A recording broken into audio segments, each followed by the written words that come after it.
गोफनगुंडा सतीश सातोनकर लिखित मराठवाडा मुक्तीसंग्रामाची गाथा आणि शिवसेनेच्या जन्माची कथा. प्रकाशक the Deccan lion publishers, Parbhani. अभिवाचक नरेश गुंड. ऐकूयात गोफनगुंडा. मराठवाड्याच्या स्वातंत्र्याचा मुक्तिदाता. 13व्या शतकातील आक्रमणकर्त्या खिलजीने देवगिरी साम्राज्य नष्ट करत यादव कुळाचा नाश केला तेव्हापासून मराठवाड्याला स्वातंत्र्य मिळावे म्हणून कोणत्याच महापुरुषाने प्रयत्न केल्याचे दिसून येत नाही. तसे असते तर आम्ही केव्हाच स्वतंत्र झालो असतो. मराठी भाषिक असूनही आमच्या पारतंत्र्याची सूद का घेतल्या गेली नाही हे इतिहासातील फार मोठे कोडे आहे. असो, उकंड्याचीही दैना फिटते असे म्हणतात.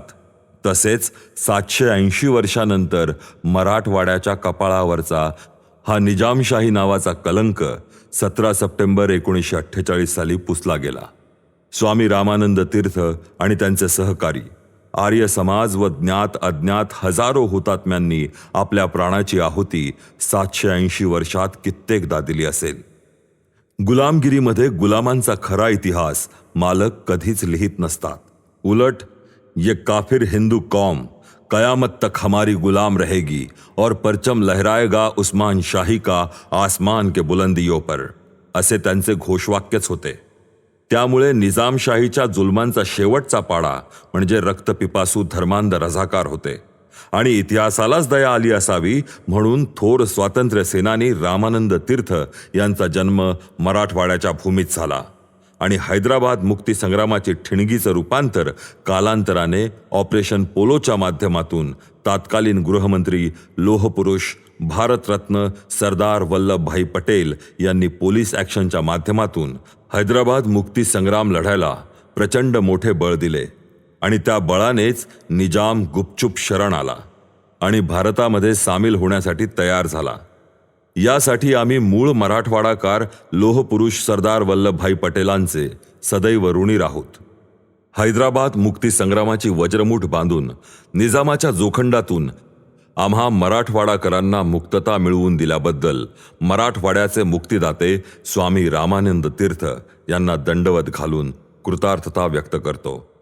होय, 780 वर्षाच्या पारतंत्र्याच्या काळोखातून सूर्यप्रकाशाकडे घेऊन जाणाऱ्या मुक्तिदात्याला आपण देवच मानतो.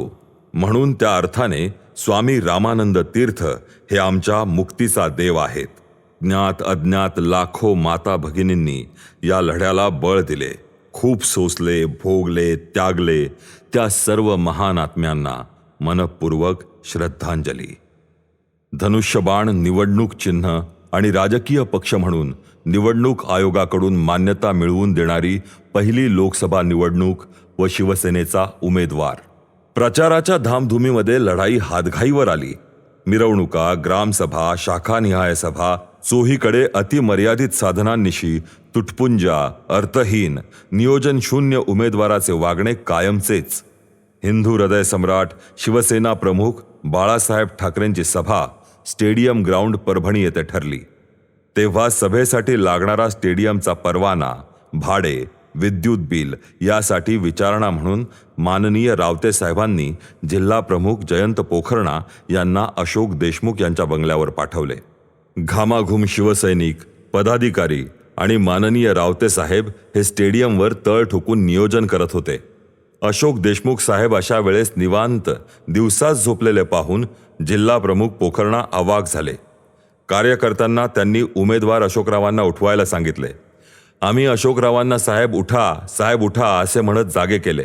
साहेब उठताच ताड करून रागावले. कशाला उठवले? तेव्हा पोखरणा म्हणाले, साहेब 5 दिवसावर मोठ्या साहेबांची सभा आहे. चला रावते साहेबांबरोबर बसून कार्यक्रम पत्रिका तयार करू, नियोजन करू. त्यावर अशोकरावांनी दिलेले उत्तर मात्र छाती फाडणारेच होते. पोरो, ही लोकसभा निवडणूक कोण लढवायले? निवडून कोण येणारे? शिवसेना आणि माझा काय संबंध? बरं, उमेदवारी रद्द करायची वेळच निघून गेली. निवडणूक जाणे आणि ते रावते साहेब जाणे. पुन्हा हणबिगार माझी झोपमोड करायची नाही. पोखरणाची आपल्याकडे तर दमडी बी नाही. बिल कुठून भरावा बाबा त्या स्टेडियमचं आणि त्या लाईटचं? हे शब्द ऐकताच हातपाय गळून गेल्यासारखे झाले. आता करायचे काय असे म्हणत जयंत पोखरणा जीप चालू करत आम्हा कार्यकर्त्यांना घाई गडबडीत साहेबांकडे घेऊन आले. झाला प्रकार, घडलेली घटना आम्ही सर्वांनी साहेबांच्या कानी घातली. साहेबांनी ताडकन मोजक्याच कार्यकर्त्यांची बैठक बोलावली. बैठक संपली. नियोजन लावले. गजानन डहाळे आणि जयंत पोखरणांना रूममध्ये बोलावत, ही माझी हिऱ्याची अंगठी घाण ठेवा आणि तातडीचे बिल भरा असे म्हणत साहेबांनी स्वतःची बॅग भरली. मारुती ओमनी गाडीत टाकली. नियोजन ठरल्याप्रमाणे कामे करा. मी उद्या संध्याकाळी वापस पोहोचतो. 2 दिवसानंतर साहेब वापस आले. गहाण ठेवलेली अंगठी सोडवली. तालुकानिहाय तालुका प्रमुखांकडे गाड्यांचे भाडे, डिझेलचे आणि चहा पाण्याचे पैसे हस्तांतरित केले. परभणी लोकसभेचा संपूर्ण खर्च माननीय रावते साहेबांनीच केला हे आम्ही स्वतः पाहिलंय. त्यांनी स्वतःच्या इस्टेटीचा काही भाग पडेल त्या भावाने विकून हा खर्च भागवला. शिवसेना प्रमुखांच्या सभेला महासागर उसळला. जिकडे पहावे तिकडे नरमुंडांची गर्दी. सभा सुरू होण्याच्या 15 मिनिट अगोदर शिवसेनेचे उमेदवार प्राध्यापक अशोकराव आनंदराव देशमुख साहेब हे सभेच्या व्यासपीठावर अवतरित झाल्याचे आम्ही पाहिले. सभा आणि निवडणूक यशासाठी माननीय रावते साहेबांनी घरावर तुळशीपत्र ठेवून त्याग करावा लागतो हा आदर्श, हे उदाहरण आमच्या पिढीसमोर कायम आहे. तेव्हाच त्या त्यागाची दखल देवही घेतो याची जाहीर वाच्यता आजपर्यंत कार्यकर्त्यांमध्ये साहेबांनी कधीच केली नाही. अशोकरावांनी पक्षांतराचा दगा दिल्यानंतर साहेब एकदाच म्हणाले होते, माझ्या कष्टाचे लेकरा बाळांच्या तोंडातून काढलेले पैसे बुडवणाऱ्या आणि शिवसेनेशी गद्दारी करणाऱ्या लोकांच्या घरावर गाढवांचा नांगर फिरेल. पुढे काय झाले हे सर्व ज्ञात आहे, सर्वांना ठाऊक आहे वाचासिद्धी कशाला म्हणतात ते. शिवसेना प्रमुख बाळासाहेब ठाकरे यांच्यावर असलेली साहेबांची श्रद्धा आम्ही काय वर्णावी. अशा प्रसंगातून आम्ही डोळ्यांनी पाहिले आहे. हा लोकसभा मतदारसंघ भाजपाला सुटलेला, परंतु साहेब मला परभणी लोकसभा द्या, मी उमेदवार निवडून आणतो असा हट्टाने हा मतदारसंघ शिवसेना प्रमुखांकडून आशीर्वाद रूपाने सोडवून घेतला. पाहिलेला, अनुभवलेला प्रसंग लिहिण्यासाठी शब्द शोधावे लागत नाहीत. हा प्रसंग लिहित असताना मात्र पदोपदी शिवसेनेला तोंडघशी पाडण्याचे काम स्वतः उमेदवारानेच केले होते. हे त्यांनी दुसऱ्यांदा निवडून आल्यावरही काँग्रेसमध्ये प्रवेश घेत पक्षांतराचा शाप परभणीकरांच्या माथी लावत शिवसेना संपवण्याचा किती मोठा भ्रूणहत्येचा गुन्हा केला. यावरून किती मोठी जीवघेणी संकट शिवसेना आणि माननीय दिवाकरजी रावते साहेबांनी झेलली आणि पेलली सुद्धा, हाच इतिहास आहे.